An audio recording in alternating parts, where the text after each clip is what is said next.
તો ગુજરાતમાં એચએમપીવી વાયરસનો કેસ આવ્યો છે તે વચ્ચે મોટા સમાચાર મળી રહ્યા છે। એચએમપીવી વાયરસનો ગુજરાતમાં કેસ નોંધાતા ચિંતા વધી રહી છે। અમદાવાદમાં એચએમપીવી વાયરસનો પ્રથમ કેસ નોંધાયો છે। 2 મહિનાના બાળકનો રિપોર્ટ પોઝિટિવ આવ્યો। બાળક અમદાવાદની ખાનગી હોસ્પિટલમાં સારવાર હેઠળ છે। ચાંદખેડાની ઓરેન્જ હોસ્પિટલમાં દાખલ બાળક સંક્રમિત થયું છે। સંક્રમિત બાળકની તબિયત હાલમાં સ્થિર છે। हमारी साथ राहुल त्रिवेदी त्या लाइव जोड़ाई गया है अमदावादनी चांदखेड़ा होस्पिટલમાં જ્યાં આ બાળક અત્યારે સારવાર હેઠળ છે। રાહુલ, આપની પાસે શું વિગતો છે? કેવી રીતે પરિવારને ખબર પડી કે બાળકને આ એચએમપીવી વાયરસ થયો છે? ડોક્ટરોને કેવી રીતે ખબર પડી? बिल्कुल जी प्रमाण एचएमवीपी वायरस संक्रमण जैसे फैलायु है और अमदावादना चांदखेड़ानी ऑरेंज होस्पिटल में बाळक जे दाखल करवामां आव्यो तो 2 महीनानुं बाळक छे तेने दाखल करवामां तो डॉक्टर छे आपणी साथे तेमनी सीधी रीते वात करशुं। सर, जे प्रकारे बाळकनी अंदर आ जे लक्षणों एचएमवीपीना पकड़ाया हता, बाळक केटला महीनानुं छे ने क्यारे अहींया दाखल करवामां आव्युं हतुं? बाळक આપણે ત્યાં 2 વીક પહેલા ઓલમોસ્ટ 10 દિવસ પહેલા આવ્યું હતું।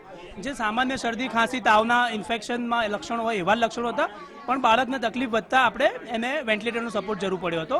હવે આપણા જે બાળકમાં આવ્યું છે હ્યુમન મેટાનિમો વાયરસ કે મેટાનિમો વાયરસ, એ ચાઇના સાથે રિલેટેડ હોય એવી શક્યતાઓ બહુ નહીવત લાગે છે। એને કોઈ રિલેશન હોય એની સાથે એવી બી શક્યતાઓ નહીવત છે। પણ હા, મેટાનિમો વાયરસનું ઇન્ફેક્શન મેં પહેલાં બી જોતા હતા, 10-15 વર્ષથી અમે લોકો જોતા આવ્યા છીએ। એટલે આ કોઈ ગભરાવવાળો, ચિંતા કરવાવાળો કોઈ વાયરસ નથી। આ જસ્ટ શરદી ખાંસીવાળો વાયરસ છે, જે નોર્મલી શરદી ખાંસીની દવાઓ, તાવની દવાઓથી સારો થઈ જતો હોય છે। બાળકની જો વાત કરો, બાળક પ્રોપર અમદાવાદનું હતું કે અન્ય કોઈ શહેરમાંથી? બાળક ડુંગરપુર રાજસ્થાનથી હતું, ત્યાંથી મોડાસા ગયું હતું ને પછી આપણે ત્યાં શ્વાસની તકલીફ વધારે વધતા આપણે ત્યાં આવ્યું હતું। એટલે બાળક ગુજરાતનું બી લગભગ એવું કહી શકાય ગુજરાતનો બી બાળકનો આ કેસ નથી। અને તો બી આગળ એ કયો કેસ છે, શું છે, એના માટે આપણે કન્ટિન્યુઅસલી આપણે અમદાવાદની મેડિકલની ટીમના સાહેબો હાજર છે, એમના જોડે ચર્ચા અને માહિતીનું આદાન પ્રદાન આપણે કરી રહ્યા છીએ।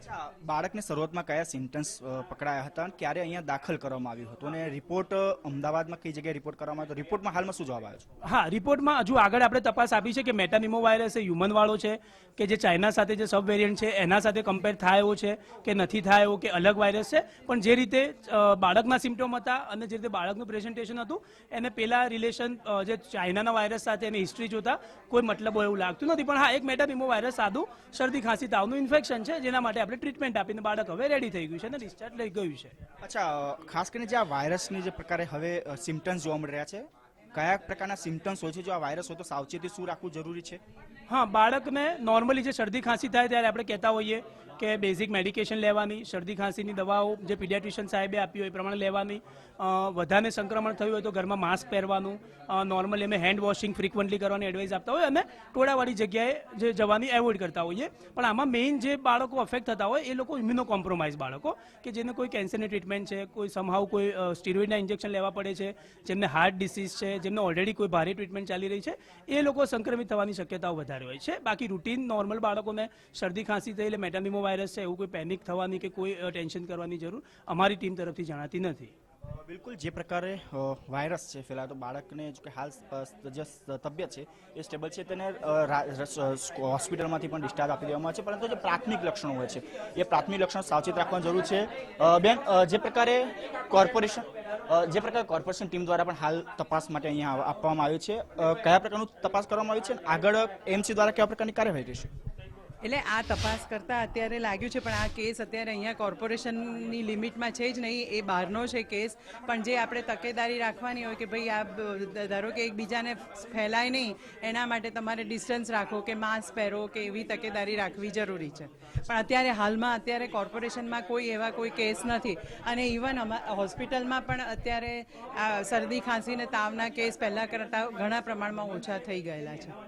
આ જે બાળકની અંદર જે સિમ્ટમ્સ આવ્યા હતા એચએમવીપી વાયરસના જે રિપોર્ટ કરવામાં આવ્યો છે, આ રિપોર્ટ દ્વારા કોર્પોરેશન દ્વારા આગળ કોઈ રિપોર્ટ તપાસ ફરીથી કરવામાં આવશે ખરો? એ અત્યારે આ જે ચાઇના સાથે છે એ વાયરસ છે એવું હજી કોઈ કન્ફર્મ ખબર પડી નથી। પણ આની જો વાયરસનું જે હજી આગળ તપાસ કરવાની થાય તો એના માટે હવે કોર્પોરેશન કોઈ પગલાં લેશે।